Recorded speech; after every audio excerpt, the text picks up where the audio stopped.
roh. Ya. Jadi ini menurut penggolongan yang dibuat oleh ahli Sikuntara sebelumnya ya. Ya. Sekarang kalau kita lihat skema ya, hubungan lapisan manusia yang tadi, Steiner, Hawley, Schumacher, Agustin, Kustara, ini kita lihat di sini ya. Steiner itu fisik, eterik, ini satu, P dan X menjadi fisik ya. Ya, ini P dan X menjadi fisik, asal, ego, hati, dan manas atau budi, kepala, ini menjadi unsur Y di Schumacher yang menjadi jiwa, fisik, ya, pikiran, pikiran. Kemudian atma ini yang menjadi roh, ya, spiritual, ya. Nah ini, ya. Jadi kalau kita lihat unsur manusia tadi, menurut Schumacher ini ya, ini benda mati, benda unsur hidup, ya, tumbuh-tumbuhan. Ini unsur kesadaran, ada unik kesadaran transendental, ya, seperti itu.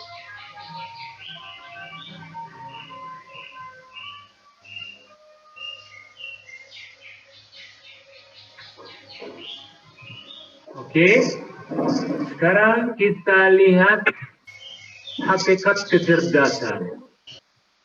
Ini hakikat kecerdasan yang ketiga ya.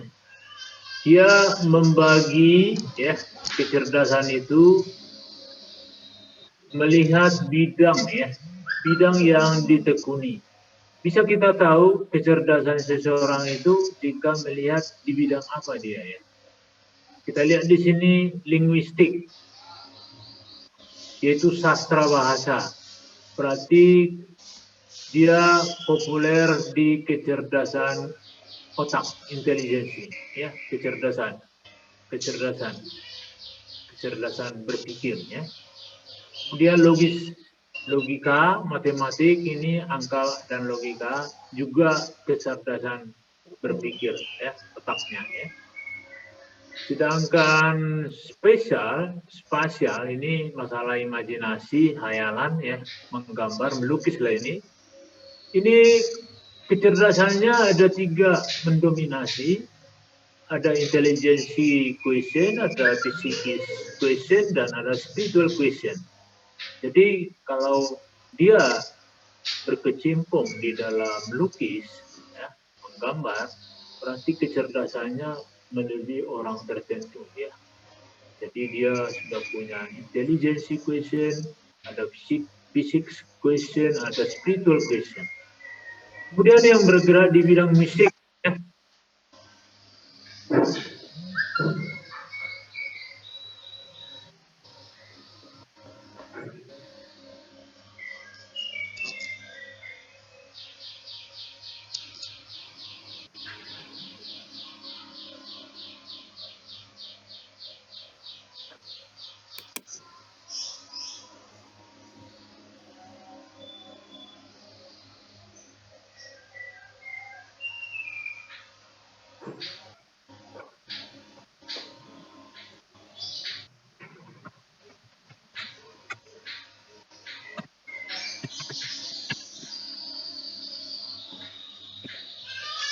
Kemudian di bidang musik ini juga kombinasi beberapa kecerdasan, tapi ini yang lebih tinggi ya, yang bergerak di bidang musik menggunakan alat-alat musik misalnya ya.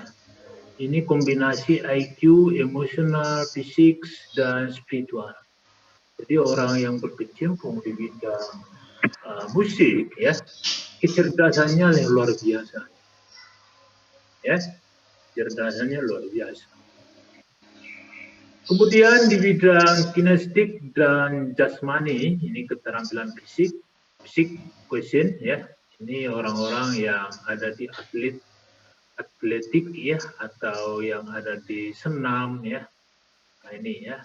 Jadi mereka menempa ya fisiknya ya, bisa misalnya jungkir balik atau jalan di tali misalnya seperti itu ya. Nah ini ya. itu karena pelatihan ya. Kemudian antar pribadi ini ya, antara orang-orang perorangan ada emosional ya, kecerdasan emosional, pendekatan secara pribadi. Tapi di dalam diri kecerdasan diri ini didukung oleh spiritual question ya, kecerdasan spiritualnya, rohaninya, intar pribadi. Artinya di pribadi seseorang itu akan ada ya satu kecerdasan yang dimilikinya. Inilah beberapa tingkatan ya, tingkatan kecerdasan dilihat dari bidang yang ditekuni ya, ditekuni. Jadi kecerdasan ini akan lahir di mana dia menggeluti satu bidang, satu pekerjaan. Tapi orang yang berminat di dalam satu bidang ini bisa kita tahu tingkat kecerdasannya sempurna atau melebihi orang lain. Hanya dua bidang ini ya. Di bidang melukis, menggambar, punya talenta yang melebihi orang lain. Juga di bidang musik juga punya talenta melebihi dari orang lain. Karena kandungannya ada beberapa tingkat kecerdasan ya yang tidak dimiliki oleh orang lain. Oke, sampai di sini adik-adik, Agatha, Gesli, Novi bisa dipahami? Bisa, Pak. Oke, Wendy gimana? Pak. Ya. Oke ya. Jadi inilah kita berada di mana nih sekarang? Kalau Anda punya bakat di musik, nah ini berarti ada kelebihan Anda masalah kecerdasan ya. Jika Anda bisa membuat satu khayalan-khayalan, menggambar, misalnya melukis, itu juga Anda telah memiliki tingkat kecerdasan yang melebihi yang dipunya orang lain, gitu ya. Baik ya, kita lanjut. Ini kesadaran berdasarkan Ibnu Arabi, ini orang Arab ya. Pertama, jalan syariah. Jalan syariah ini seseorang taat ajas mengikuti hukum moral agama. Jadi menilai keabsahan milikku dan milikmu. Jadi moral agama sudah jelas ya. Ini bagianmu, ini bagianku atau bagian dia misalnya. Jadi jelas haknya ya, hak miliknya. Jadi kalau milikku, milikmu ya, seperti itu. Kemudian jalan tarikah mencari kebenaran tanpa rambu. Jadi tidak ada rambu-rambu. Lintas batas ya. Jadi istilahnya sekarang globalisasi. Globalisasi itu tanpa batas gitu ya. Jadi di sini penekanannya milikku adalah milikmu. Wah, ini dia ya. Milikmu adalah milikku. Itu dunia mana itu berlaku, kayaknya susah ya. Kecuali di rumah tangga ya. Misalnya harta istri ya harta suami, seperti itu ya. Apa yang didapat istri itu milik suami, apa yang didapat suami itu milik istri juga, seperti itu ya. Nah itu hanya ada bisa kita perlihatkan di rumah tangga yang seperti itu.